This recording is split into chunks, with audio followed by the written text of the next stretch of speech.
Hello my class 12th student, how are you. मैं अरुण शर्मा, आपका physics teacher, एक बार फिर से स्वागत करता हूं आपका आपके channel Aves physics for you पर। तो स्टूडेंट, आज इस पढ़ने और पढ़ाने की पाठशाला में हम एक नया टॉपिक लेकर आए हैं जो है क्लास 12th का मैग्नेटिक टॉर्क। ये मैग्नेट चैप्टर में से अप्लाइड एक सिंपलेस्ट टॉपिक टॉर्क। सिंपलेस्ट इसलिए कहा क्योंकि अगर आप कॉन्सेप्ट एक बार समझ गए तो इट्स वेरी इजी। और बाकी दिक्कत का इसके अंदर जो पॉइंट है वो ये है कि ये 3D में चलता है, तो समझाने में आपको बहुत केयरफुल तरीके से समझना पड़ेगा कि एग्जाम्पशंस के साथ मैं क्या कहना चाहता हूँ। फर्स्ट थिंग, बहुत केयरफुली समझिए जो हम पढ़ाने वाले हैं मैग्नेटिक टॉर्क। उसमें टॉर्क शब्द का मतलब क्या है? मैग्नेट मतलब मैग्नेटिक, यहाँ मतलब है कि वो मैग्नेटिक फील्ड के अंदर है। और टॉर्क क्या होता है? Due to applying external force if the object move around a fix point. अगर फोर्स लगाने के बाद ऑब्जेक्ट एक फिक्स पॉइंट के अराउंड रोटेट करता है तो this tendency is known as torque. इस टेंडेंसी को क्या बोलते हैं हम लोग? टॉर्क। इस टॉर्क का फॉर्मूला क्या होता है? टॉर्क का फॉर्मूला होता है फोर्स इनटू परपेंडिकुलर डिस्टेंस, जो हम लोग काफ़ी पहले से पढ़ते आ रहे हैं। अब इस सिचुएशन को जनरेट करने के लिए और इस बात को समझने के लिए हमें 2-3 चीज़ों की रिक्वायरमेंट पड़ेगी। पहली ज़रूरी बात, फोर्स, टॉर्क ये कैसी क्वांटिटी है? टॉर्क हो या force is a vector quantity, without direction solution नहीं होगा। दूसरी बात, अगर हम बात करते हैं कि फोर्स की, वो वेक्टर क्वांटिटी है और मैग्नेटिक फोर्स कैसे फाइंड आउट किया जाता है वो समझिएगा। मैग्नेटिक फोर्स फाइंड आउट करने के 2 रूल्स थे जिन्हें आप पहले अच्छे से क्लियरफाई कर लें, तब जाके इस टॉपिक को आप समझ पाएंगे। तो मैग्नेटिक फोर्स की डायरेक्शन फाइंड आउट करने के लिए 2 रूल थे। पहला था हमारा राइट हैंड रूल। ये राइट हैंड रूल क्या था वो समझिए केयरफुल। इसमें thumb represent the direction of current. Thumb तो बताता है करंट की डायरेक्शन को, finger indicate the direction of magnetic field, fingers बताती हैं मैग्नेटिक फील्ड की डायरेक्शन को। And this situation perpendicular direction of palm, it show the direction of magnetic force. अगर आप राइट हैंड को ऐसे सीधा रखें, थंब को करंट की डायरेक्शन में, फिंगर्स को मैग्नेटिक फील्ड की डायरेक्शन में, तो फोर्स होगा इसके परपेंडिकुलर। इसी का एक दूसरा लेफ्ट हैंड रूल था, ये भी आपने कई बार पढ़ा है ना। लेफ्ट हैंड रूल आपको thumb, first finger, second finger तीनों को ऐसे रखना है कि वो एक दूसरे के परपेंडिकुलर हैं। और इस सिचुएशन में रूल होता है फादर, मदर, चाइल्ड। फादर का F मतलब फोर्स, मदर का M मतलब मैग्नेटिक फील्ड, चाइल्ड का C मतलब करंट। तो ये थंब किसे बताता है? डायरेक्शन ऑफ फोर्स को। First finger direction of magnetic field, second finger direction of current. अगर ये चीज़ें आपकी क्लियर हैं तो अब इस सिचुएशन में आते हैं। यहाँ पे हमें क्या गिवन है? यहाँ हमें गिवन है एक यूनिफॉर्म मैग्नेटिक फील्ड। किस साइड डायरेक्शन में क्रॉस लगा है? इट मीन्स इनवर्ड है। ये एक इनसाइड मैग्नेटिक फील्ड है जिसमें हमें मालूम पड़ रहा है क्रॉस लगाने की वजह से कि डायरेक्शन कहाँ जा रही है इसकी? अंदर की तरफ। इसमें एक रेक्टेंगुलर कॉइल प्लेस है, नेम है ABCD। इस रेक्टेंगुलर कॉइल में करंट पास हो रहा है क्लॉकवाइज। देख रहे हैं, करंट पास हो रहा है क्लॉकवाइज। कितना करंट पास हो रहा है? I। इस रेक्टेंगल कॉइल की फीचर्स क्या हैं? ये वाली साइड है A और ये वाली साइड है B। जो मैंने एग्जाम्पशंस लिए हैं, AB और CD को तो मैंने A लेट किया है, BC और AD को मैंने लेट किया है स्मॉल b। फिलहाल सिचुएशन क्या है? ये रेक्टेंगल कॉइल मैग्नेटिक फील्ड में सीधा रखी हुई है परपेंडिकुलरली। कैसे समझो? मैग्नेटिक फील्ड कहाँ आ रहा है? अंदर। मैग्नेटिक फील्ड कहाँ है? सीधा इनवर्ड, बोर्ड के अंदर। और इसको मैंने कैसे रख दिया? Like this. ये सीधा बोर्ड के अंदर और ये रखी है ऐसे। इस कॉइल पे फोर्स लगेंगे, हमें उन लगने वाले फोर्सेस की डायरेक्शन पता करनी है। ज़रा देखो, करंट ऐसे चल रहा है, ऐसे ऐसे ऐसे। मैं इन पे नेम लिख देता हूँ। ये हो गया A, this is B, A, C and D, और करंट जा रहा है ऐसे। ठीक, तो ज़रा इसमें देखते हैं। फर्स्ट ऑफ ऑल ये है आपका AB। करंट का जा रहा है अपवर्ड, ऐसे समझना। करंट का जा रहा है इसमें अपवर्ड। मैग्नेटिक फील्ड का है अंदर, मुझे निकालनी है फोर्स की डायरेक्शन। राइट हैंड यूज़ करता हूँ, मैग्नेटिक फील्ड अंदर है, क्रॉस लगा था, करंट है ऊपर, फोर्स का लग रहा है इस साइड। एक बार इसको लेफ्ट हैंड से भी देखते हैं, सेम मैग्नेटिक फील्ड अंदर, करंट ऊपर, फोर्स का लग रहा है इस साइड। तो फाइनल इज दैट कि इस वक्त इस पे लगने वाला जो फोर्स होगा वो हो गया इस डायरेक्शन में। एक बात देखते हैं दूसरा, ये देख रहे हैं BC, इस पे लगने वाला फोर्स कहाँ होगा?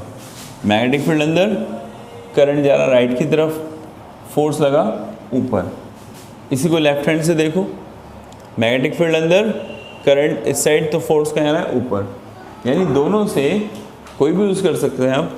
कंक्लूजन ये निकला कि इस पे फोर्स लग रहा होगा एक ऊपर की तरफ। ये हमारे पास फोर्सेस, इनको नेम भी दे देते हैं, इसको F1 बोला, इसको F2 बोला।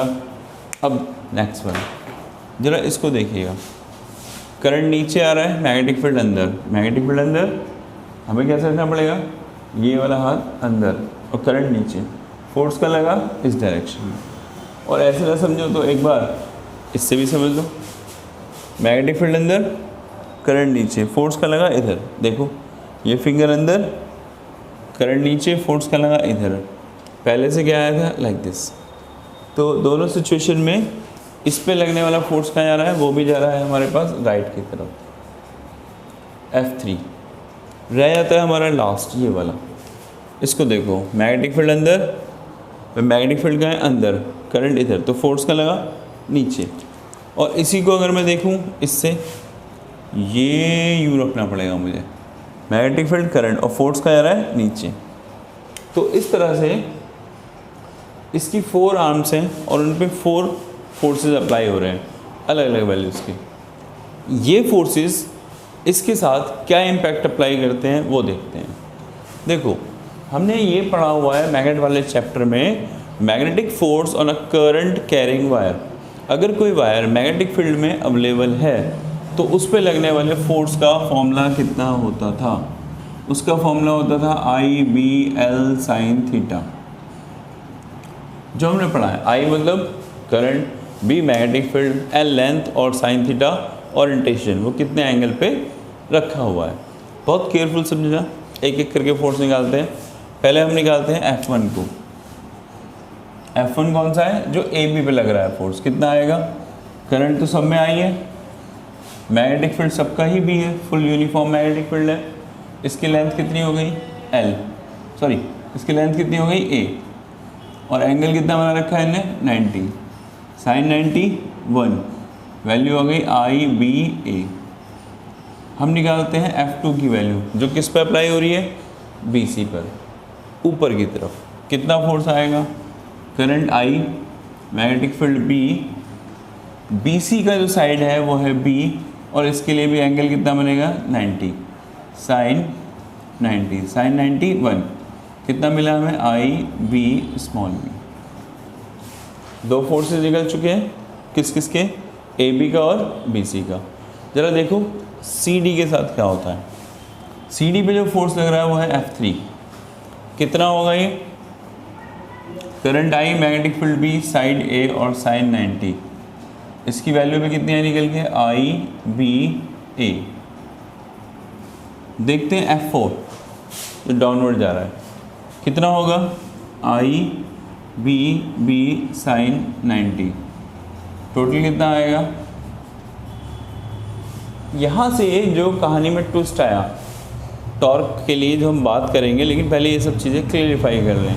यहाँ से जो कहानी में ट्विस्ट आया कि F1 एंड F3 आर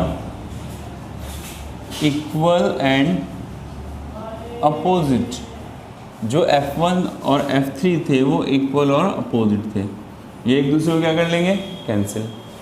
वहीं पर F2 and F4 are again equal and opposite. ये भी तो इक्वल एंड अपोजिट है, ये भी एक दूसरे में क्या कर लेंगे? कैंसिल। यानी जब हमें इतना पता चला कि इस पे अप्लाई होने वाले चारों फोर्सेस ने एक दूसरे को कैंसिल कर दिया, तो ये तो कॉइल रोटेट ही नहीं होगी, ये अपनी पोजीशन बदलेगी नहीं, जैसी पड़ी है वैसी पड़ी जाएगी। तो इस वक्त इस पे लगने वाला नेट फोर्स कितना आएगा, 0। और विदाउट फोर्स तो डिस्प्लेसमेंट होता ही नहीं, नेट फोर्स 0 है, इसलिए इसकी पोजीशन पे कोई फ़र्क नहीं पड़ेगा। बट अगर हम इसको मैग्नेटिक फील्ड में इसकी पोजीशन से थोड़ा सा डिस्प्लेस कर दें, फिर देखें क्या इफेक्ट पड़ता है। तब देखिए मैं जो कह रहा हूँ समझो। अभी तक क्या था, ये कॉइल थी, ये हमारे पास करंट पास हो रहा था, मैग्नेटिक फील्ड में रखी हुई थी, एक फोर्स ऊपर लग रहा था, एक नीचे लग रहा था, एक लेफ्ट में आ रहा था, एक राइट में आ रहा था, सब खत्म। बट अगर मैं इसको अब थोड़ा सा घुमा दूँ, अब क्या होगा, एक फोर्स अब भी ऊपर जाएगा, एक नीचे जाएगा, एक ऐसे जाएगा इनवर्ड, और एक ऐसे आ रहा होगा आउटवर्ड। देख सकते हैं आप, इस पे ऊपर, इस पे इनवर्ड, डाउनवर्ड, आउटवर्ड। तो इस वक्त हम क्या देख पा रहे हैं, ये दोनों फोर्सेस तो एक दूसरे को कैंसिल कर रहे हैं क्योंकि ये क्या है, वर्टिकल अपोजिट। बट इस पे क्या हो रहा है, एक फोर्स इधर लग रहा है और एक फोर्स इधर। तो ये वाला फोर्स जो इधर लग रहा है ये इसे इधर खींचेगा, ये यूँ, और ये वाला फोर्स इसे इधर ले जाएगा। तो इसकी वजह से ये ऐसे करके घूमना शुरू हो जाएगी, ऐसे, फिर से ऐसे। ये चीज़ आपको केयरफुल तरीके से समझनी है। ये घूमना कब शुरू हुई, जब आपने इसको मान लो मैग्नेटिक फील्ड इधर था, मैग्नेटिक फील्ड से थोड़ा सा डिस्प्लेस करके छोड़ दिया। सपोज मैग्नेटिक फील्ड इधर था इस तरफ और ये सीधी रखी थी, तो अभी तो कोई फोर्स नहीं, ऊपर वाला, नीचे वाला, लेफ्ट वाला, राइट वाला, सब कैंसिल। जब इसको मैग्नेटिक फील्ड में थोड़ा सा घुमाया, अब क्या हुआ, ऊपर नीचे वाला तो कैंसिल क्योंकि एक ही लाइन पे है। इसमें लगा एक अंदर एक बाहर, उसने इसको फोर्स कपल लगाकर घुमाना शुरू कर दिया और ये आपकी कॉइल घूमना शुरू। अच्छी हवा आ रही है, समझ में आया, ये कॉइल घूमना शुरू। तो ये जो कॉइल रोटेट हो रही है, हमें इस पे अप्लाई होने वाला टॉर्क निकालना है। फोर्स कहाँ लग रहा है, एक अंदर और एक बाहर। ये चीज़ अगर क्लियर हो गई आपको तो मामला क्लियर। ऐसे ही एक वाइट पेज लेकर उस पर देखना, घुमाने के बाद लगने वाले फोर्सेस कहाँ जाते हैं, तो आपको मालूम पड़ जाएगा कहाँ कहाँ फोर्सेस जा रहे हैं। क्लियर। उसके बाद अब हम अप्लाई करते हैं इसके नेक्स्ट कॉन्सेप्ट पे। अभी भी किसी को डाउट हो रहा है, ना समझ में आ रहा हो, तो एक ट्रिक बताता हूँ, एग्जाम्पल। ऐसी एक कार्डबोर्ड लेना या फिर वाइट पेज लेना, थोड़ा सा हैवी कार्डबोर्ड, सीक होती है, उसको लेना, स्टिक, एक स्टिक ऐसे लगाना लाइक दिस, आर पार होल करके, एक इधर लगाना, एक इधर लगाना, एक इधर लगाना। तो आप क्या देखोगे, जब ये स्टिक आप लगा लोगे, एक फोर्स लग रहा है ऊपर, एक नीचे, ये कैंसिल, इस पे लगने वाला फोर्स एक बाहर और एक कहाँ आ रहा है, अंदर। तो ये धीरे धीरे घूमती हुई आपको दिखेगी। बात समझना, बहुत केयरफुल, ये घूमना शुरू करेगी तभी टॉर्क जनरेट होगा, अदरवाइज नहीं। तो अब मैं आपको ये चीज़ समझाता हूँ आगे। मैंने इसको मैग्नेटिक फील्ड में थोड़ा सा रोटेट किया, ये कॉइल हमारी रोटेट हो गई।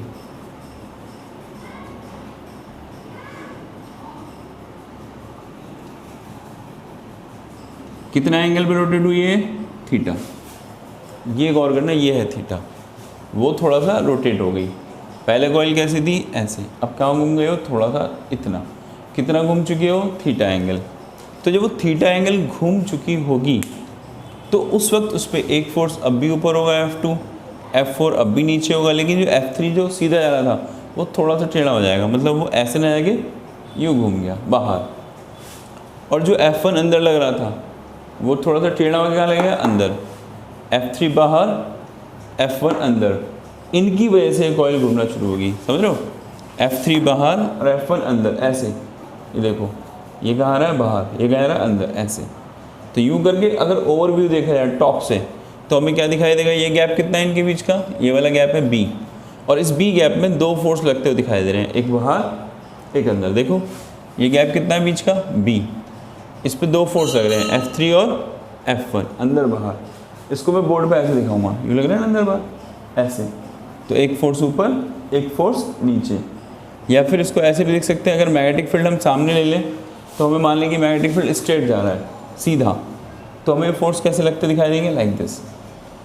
अभी भी तो देखो ना कहाँ आ रहे हैं, मैग्नेटिक फील्ड के एक पैरेलल एक एंटी पैरेलल।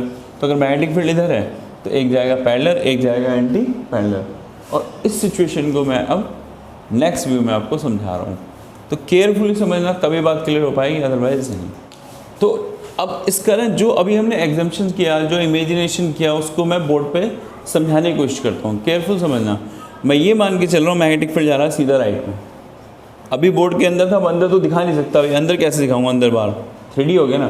तो मान के चल रहा हूँ बोर्ड पे मैग्नेटिक फील्ड जा रहा है हमारा राइट में, तो राइट तो मैं दिखा सकता हूँ।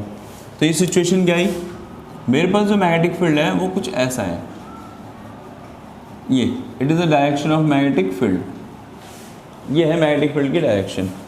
और इस मैग्नेटिक फील्ड के साथ जो कॉइल रोटेट होकर हमें दिखाई दे रही है, कॉइल थोड़ा सा घूम चुकी है, रोटेट हो चुकी है। कितने एंगल पे घूम चुकी है वो देखो, ये रहा वो एंगल, ये है वो कॉइल की साइड पूरी। तो ये भी हो गई b/2 यहाँ से यहाँ तक, ये भी हो गई b/2 क्योंकि सेंटर से तो घूमेगी कॉइल, ठीक। इस b/2, इस b/2 और ये इसका सेंटर, ये डिस्टेंस पे घूम रही है। इस पे फोर्स कौन कौन से लग रहे थे, एक लगा था बाहर की तरफ, वो रहा F3, एक लग रहा था ऐसे अंदर की तरफ F1। तो सिचुएशन समझ रहे हो, दो फोर्सेस हमें लगते हो दिख रहे हैं इन पे, एक जा रहा है ये वाला F1 और एक बाहर निकल रहा है हमारे पास F3। दोनों फोर्सेस अच्छे से देख लीजिए, समझ में आएगा मैं क्या कहने की कोशिश करूँ। Is it clear? अभी व्यू क्या दिखाई दिया आपको, एक फोर्स जा रहा है F3 मैग्नेटिक फील्ड की डायरेक्शन में, एक जा रहा है F1 मैग्नेटिक फील्ड के अपोजिट यानी एंटी पैरेलल। अब ये जो फोर्सेस लग रहे हैं वो इस पॉइंट के अराउंड इसे घुमा रहे हैं, ये इसको इधर घुमा रहा होगा, ये इसको इधर घुमा रहा होगा। कितने एंगल पे फिलहाल ये अवेलेबल है, ये एंगल है हमारे पास थीटा, तो ये एंगल भी कितना होगा, थीटा। टॉर्क का फॉर्मूला क्या होता है, force into perpendicular distance. Force तो गिवन है ना, क्या चाहिए, परपेंडिकुलर डिस्टेंस ना। फोर्स का लग रहा है x में, तो परपेंडिकुलर डिस्टेंस कौन सा होगा, वो होगा हमारे पास y में। कितना होगा परपेंडिकुलर डिस्टेंस, ये होगा, ये कह लो, ये कह लो, ये होगा, ये होगा हमारा perpendicular distance, this one. Name दे देते हैं कुछ अच्छे से, ये O है हमारे पास और ये साइड थी B और C, ये हो गया B और ये हो गया C। टोटल साइड कितनी थी, फिर से समझो, टोटल साइड कितनी है, BC, B के बराबर। थोड़ा व्यू बड़ा करके दिखाया बस। सेंटर से डिस्टेंस b/2 और b/2, तो b/2 b/2, यहाँ से यहाँ तक b/2 और ये भी b/2। कितने एंगल पे घूम चुकी है मैग्नेटिक फील्ड से, थीटा एंगल पे, तो ये हमने इसे मैग्नेटिक फील्ड से थीटा एंगल पे घुमा दिया। एक फोर्स F3, एक फोर्स F1। अब यहाँ पे हमें निकालना है टॉर्क, उसके लिए चाहिए perpendicular distance like this one, ये वाली डिस्टेंस C और इसको नेम दे दिया मैंने N। ये वाली डिस्टेंस बात तो एक ही है, सेम वही, इसको नेम दे दिया मैंने M। तो हमें क्या निकालना पड़ेगा, CN और CM की वैल्यूज़। बहुत सिंपल तरीके से समझो, ये b/2 ये थीटा, तो ये हो गया b/2 cos थीटा। 11th में कम से कम 365 बार समझाया था, एंगल वाला कंपोनेंट हमेशा किस में डिवाइड होता है, cos थीटा में। तो इसलिए अगर वो b/2 है तो एंगल वाला कंपोनेंट हो गया इसका ये वाला b/2 cos थीटा, और ठीक 90 पे क्या मिलेगा, sin थीटा। तो अगर ये b/2 cos थीटा है तो दिस वन ये हो गया component b/2 sin theta. Same values कितनी आ गई हमारे पास, b/2 sin थीटा, ये भी b/2 sin थीटा हो गया। ऐसे ही ये b/2 है तो इसका ये वाला कंपोनेंट b/2 cos थीटा, और ठीक 90 पर b/2 sin थीटा, ये भी कितना हो गया सेम b/2 sin थीटा। बहुत सारी खिचड़ी सी पक गई होगी, फिर से समझ लो। F3 के लिए परपेंडिकुलर डिस्टेंस है ये वाली, कितनी निकल के आई है, b/2 sin थीटा। F1 के लिए परपेंडिकुलर डिस्टेंस है ये वाला, कितना निकल के आया, b/2 sin थीटा। क्या निकालना है मेरे को, टॉर्क। टॉर्क इस वाले फोर्स का भी, इस वाले का भी। टॉर्क क्या होता है, फोर्स इनटू परपेंडिकुलर डिस्टेंस। पहला फोर्स कितना है, F1, परपेंडिकुलर डिस्टेंस कितना है इसका, bm, प्लस दूसरा टॉर्क फोर्स कितना है हमारे पास, F3, perpendicular distance cn values. ये F1 क्या है हमारे पास, फोर्स, यही तो था F1 जिसकी साइड A है। फिर से बता दूं, फोर्स का फॉर्मूला आया था IBL, L की जगह पे कितना आ गया था, A, IBA। रखता हूँ मैं उसे यहाँ पे F1 की जगह पे आई बी ए, और बी एम मतलब b/2 साइन थीटा, अभी भी तो निकालिए वैल्यूज, प्लस इसमें आ जाओ F3 की जगह पे आई बी ए, इसकी वैल्यू b/2 साइन थीटा।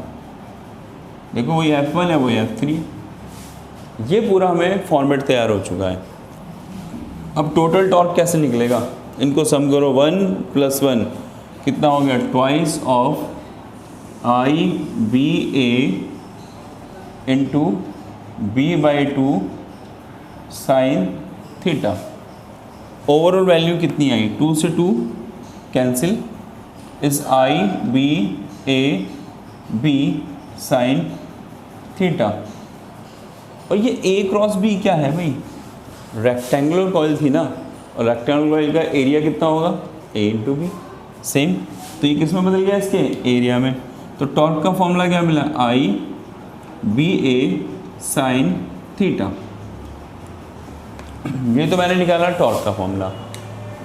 इसी को रिलेट कर देते हैं मैग्नेटिक डाइपोल मूवमेंट से। वो कैसे, एक बार फिर से समझ लो। ओवरऑल एक बार व्यू फटाफट क्योंकि बोर्ड पे एक बार समझ लो। ये आपकी रेक्टेंगुलर कॉइल थी, जब वो मैग्नेटिक फील्ड में परपेंडिकुलर रखी थी, फोर्स लग रहे थे F2, F1, F3, F4, सब ने एक दूसरे को कैंसिल कर दिया, कहानी ख़त्म। नेट फोर्स 0, कॉइल में कोई रोटेशन नहीं आया। लेकिन जैसे ही इसको थोड़ा सा मैग्नेटिक फील्ड से घुमा के रखा, इस पर लगने वाले फोर्स F2 और F4 तो एक ही लाइन में थे, उन्होंने एक दूसरे को कैंसिल कर लिया, इक्वल भी थे। बट F1 लगने लगा इनसाइड, F3 लगने लगा आउटसाइड, क्योंकि कॉइल थोड़ा सा घूम चुकी है, उसकी वजह से अब इसमें जनरेट हो गया टॉर्क, ये घूमनी शुरू हो गई। तो इसकी जो साइड है BC, उसके ही पैरेलल तो एक F1 लग रहा था, एक F3, उसको मैंने दिखाया। BC है, F3 यहाँ लग रहा है, F1 इधर लग रहा है। तो इन दोनों से तो फाइनली इस कॉइल पे जो 4 फोर्सेस लग रहे थे, उस पर 2 तो कैंसिल हो गए, बाकी F3 और F1 ने क्या बनाया, एक फोर्स कपल, और इसने से घुमाना शुरू किया। हमें उस F1 और F3 के बनने वाले फोर्स कपल का ही टॉर्क चाहिए था। तो देखा आखिर किस किस डायरेक्शन में जा रहे हैं।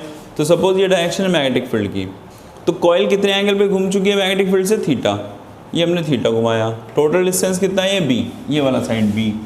तो सेंटर से b/2 और b/2, सेम b/2 और b/2, ये b/2 है एंगल थीटा, तो इसका b/2 का ये वाला कंपोनेंट हो गया b/2 cos थीटा, और ठीक 90 पे b/2 साइन थीटा।